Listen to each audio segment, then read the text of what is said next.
আসসালামু আলাইকুম বন্ধুরা, তোমরা সবাই কেমন আছো? আশা করি সবাই ভালো আছো।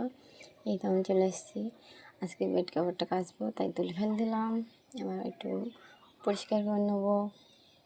তারপরে আজকে আমার একটা ফেভারিট বেডশিট পাতবো। এই দেখো, টেনটেনা। আমার সাদা বেড কভার খুব ভালো লাগে। সাদা বেড কভার না, সাদা কালারটা আমার খুব ভালো লাগে, কিন্তু আমার হাজব্যান্ডের পছন্দ হয়। কেমন হয়েছে? এই দেখো, আমার না কিছু কথা মনে থাকে না, ভুলে যাই কোথায় কী রাখি। তাই বালিশের কভারগুলো কোথায় রেখেছি আমার মনে পড়ছে না। আমার ফোনটাও মনে থাকে না কোথায় রাখি কোথায় না রাখি, শুধু ভুলে যাই। আমি তো মাদের বাড়ি গেলে তো প্রত্যেকবার ফোন রেখে চলে আসি, তাও ফের অর্ধেক রাস্তা থেকে ফের ঘুরে গিয়ে ফোনটা নিয়ে আসতে হয়।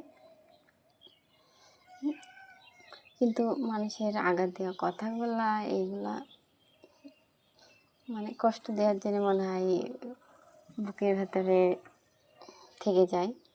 ভোলার চেষ্টা করে তাও ভুলতে পারি না। তো আমার ঝেঁট দেওয়া হয়ে গেল, ঘর মোছা হয়ে গেল।